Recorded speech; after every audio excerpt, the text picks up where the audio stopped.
va dire 1-0. Action. Bonjour à tous, de la part de M. Trésor, du développement personnel. Lelo tozolobela maman likambo etali placebo. Placebo nde eza likambo tokolobela mais ya moto banda topesi na mbote na mokolo chaîne oyo M. Serum Samba TV. Bonjour M. Serum, place ozali bambote ebele pamba te soki ezalaki etando te tamsuna ngana mona na mokimo mbate ya mibale na pesi mbote na bato nyonso bazo travailler longo na ye vraiment bambote ebele mosala kitoko e ya misato bato nyonso basunga ngai na encouragement na bango na critique na bango vraiment esala nga bien na améliorer du jour au jour pe ya mine na madame na ngai na bana ngai bambote ebele. Alors pour nani toponi mama likambo placebo ou bien placebo na nezelo koni tomoni na médecine parce que tokolobela plus placebo na etali médecine tomoni placebo na définition mokuse ezali faux médicament ezali kiso eza propriété pona ebikisa mutu na maladi azobela mais kiso wana même eza propriété babenga kisi ya mabe faux médicament mais ba effet nango ezobikisa même koleka kisi ya solo nde yango tozolobela na likanisi oyo placebo. Alors pourquoi placebo totalisa likanisi na biso na likambo oyo totalisa bato ete faux médicament babengi placebo comme ezobikisa parce que eza propriété na maladi o mutu azobela mais tokomona eke ebikisi mutu te mais eza ba force mosusu eza supérieure au-delà ya kisi wana oyo tobengi l'esprit humain.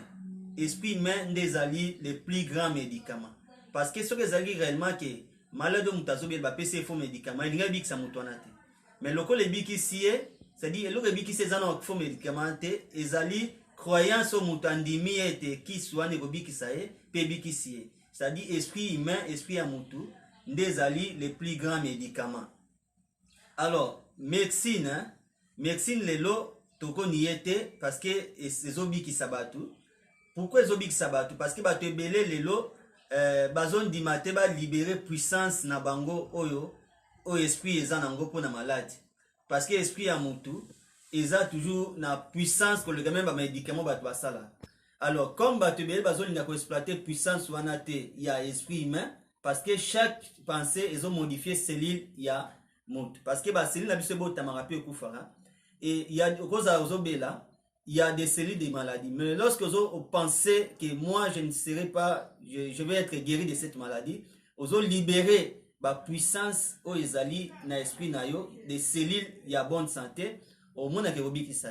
Alors médecine c'est que loko ba te belé bazolinga ba exploiter puissance na bangote. Alors rôle la médecine eza wana pone sunga batwana na ba médicament basali pona esunga bango na ba malade bazobela.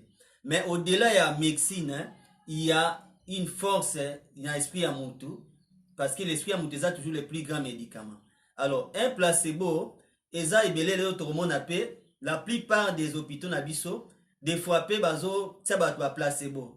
Comment ba placebo au monde que des fois OK ba salo examen maintenant sous ba étudier malade wana te obela kimba mo ba bambi ordonnance. Alors la plupart ba maladie na biso au monde que plupart ba dénominateur commun au moins la gars sont azobelo au moins la plupart malaria typhoïde mal des fois naza contre ba médecin te bien ba hôpital na biso mais la plupart pe l'état pe ata la bala ndeba laboratoire na biso ebele parce que bela ba toaso ba ba placebo comment ba tieyo ordonnance mo boye ba comme ba kisi mo tam so ba étudier malade wana te ba bambika ba bika la plupart d'environnement so ba malaria zali ba ngungi ba bambio ka malaria na bité que la plupart bato bazo bamba na lukota mais la plupart pesa ba placebo comment bazo comme la mutu ordonnance ya ba célèbre examen eloko anate soit ba tindia somo ba kisi parce que lorsque ordonnance eza mabe et on me rappelle muta somo ba kisi ya mabe na ba kisi na ba ordonnance la plupart pesa ba placebo na bi et cause la faux examen et cause la pe faux médicament approprié na malade mutazobel mais na likanisi na biso na ko répéter l'état à landela pe ba hôpital na biso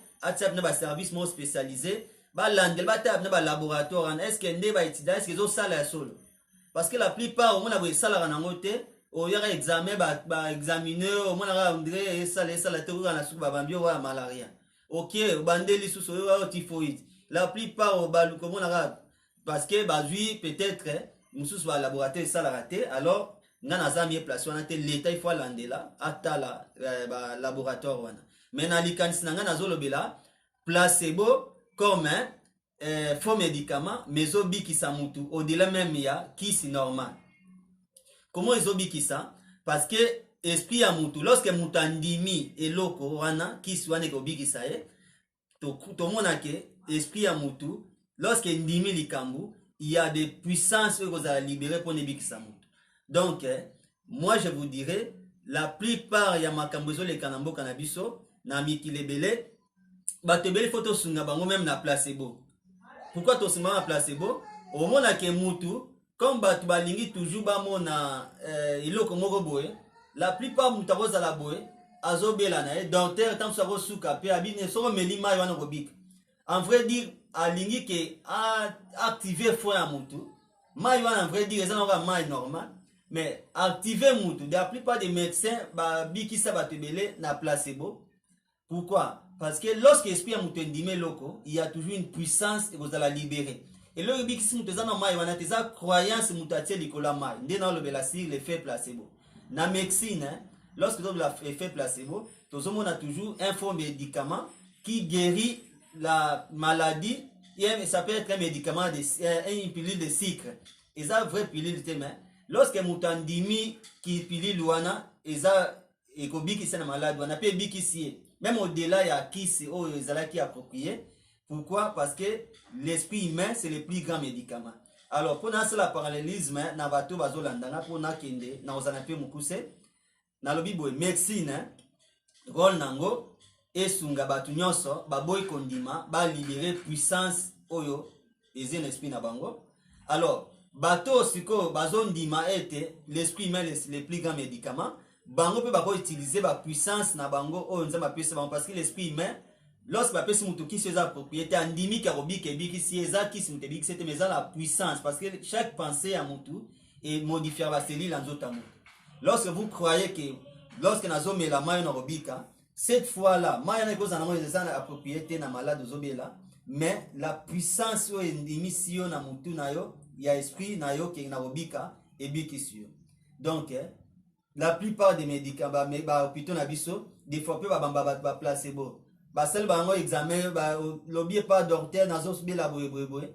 A comme liope ba kisi au mona ke a yebso robika pe obiki et le bikisio za ba kisi na tant susu et ça va faux médicaments. Mais comme il y a une dimi, parce que la foi est plus puissante.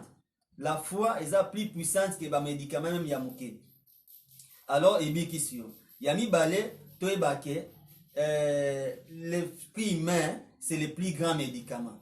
Donc, il y a que dans ton esprit, lorsque vous mettez des cellules de moi, je vais me guérir de cette maladie, il y a un effet, il y a une puissance que vous allez libérer dans mon tout et vous allez libérer dans tout nayo et vous allez que ebix na malade de zobela. Donc nazo nié médecine te médecine ezo sunga biso mais ego sunga bato ba plus ba boy ko libérer pe puissance na bango parce que l'esprit humain c'est le plus grand médicament. Lorsque tu as la placebo tu ba que faux médicament mais bikisi mutu comment ezate ke bikisi mutu en vrai dit les condiments mutatse likolo eloko wana. Comment mutatse condiments bikisa to comprendre que non l'esprit humain et ça la puissance et big ça monte. Lorsque vous activez une foi ne loko, vous libérer la puissance et ça là et accompagner mais loko nezagi mon faux médicament, ezagi à propriété pour ne big ça yo na malade aux ala kinamo. Donc pour na conclure na le placebo et ça faux médicament, et ça médicament cause à la pilule de sucre, et ça faux médicament mais big si mutu comment et ça te big si mutu parce que qui soit les appropriés na malade wana. Mais ali condiment mutatel au-delà et loko wana. Alors, la plupart des bateaux, au bazo, ndima pete, ba pesa on peut à placebo. Ba repesa on va placebo comment? Tout ça le bakenga na mona pasteur moi loba par exemple, so lati gourmet oyo et gozala na domination. Donc quand on se retambola, gourmet so lati na pesio, retambola mutuyo so a rozanayo a ko dominote. Pe batu andimi gourmet wane ko sala ke dominara batu, pe batu ba lati, ça va style ba placebo. En vrai dit, faut attirer l'icolo ya gourmet. Gourmet c'est quoi ça n'a pas le mot normal. oyo cause la paix à sombi tant na boutique bien wapi mais condiment atie mutatie o mondimina atie likolo loko wana ezo ça la paix ba effet donc la plupart des bateaux pour na to sunga bango to activer bango pe ba placer bon to tia bango parce que mutani a toujours loko azomona la plupart tout ça c'est que non spirituellement aux a guéri à ondimate ya monique so landi pe ba ndeko na biso ba pasteur belé a utiliser pe huile en vrai dire big ça mutote oh mai mela mai en vrai dire big ça mutote parce que huile un exemple ba te quand on na wenze ba te quand ba boutique ba te quand on ezaka huile normal mais au-delà il y a huile mutatie foi lorsque mutatie foi huile au pasteur aloba iso na pako na obika ezaba effet placebo c'est-à-dire muta andimi huile biki ici au-delà même il y a qui se neza la propriété de l'okwan. Donc pour moi il y a des gens il faut to esunga pe bango parce que ba tout plus tellement condimeza mukuse to ti la bango pe effet placebo to activer que non biki so simbi e ko biki ça lorsque muta simbi pe biki na biki ça dit pourquoi biki parce que biki en vrai des ara biki normal condiment atie likolo biki wana nde to so ba sigle effet placebo comment condiment parce que l'esprit mais lorsque ndimi likambo il y a une puissance qui est libérée. Donc, on a que la plupart des pasteurs utilisent huile, utilisent maï. Pourquoi? Lorsque babi que l'autre est maï, huile là, on pas ndako, simbi ba bon on salibo, ba sepeli parce que la plupart va comprendre que non, ba tout lorsque vous activez foine les locaux, et locaux on est à propriété big ça mais lorsque ndimi que ma foot on est dans pas pour la pasteur à l'obaki, na big ma foot en vrai dire big ça mutute, condiment au mutatien les locaux wana. Ndé to rôle ba si l'effet placebo ça faux médicament. Faux une pilule bien faux remède na malade ozobela mais ça va effet kobi qui ça même au-delà ya qui si normal dès tozobela si l'effet placebo donc pour na numéro oyo vraiment na ko pesa mbote na papa Douglas Tunga na mama Douglas na mama Belinda Tunga na Allemagne papa mbote na bino vraiment na za de cœur na bino na mama Alphonsine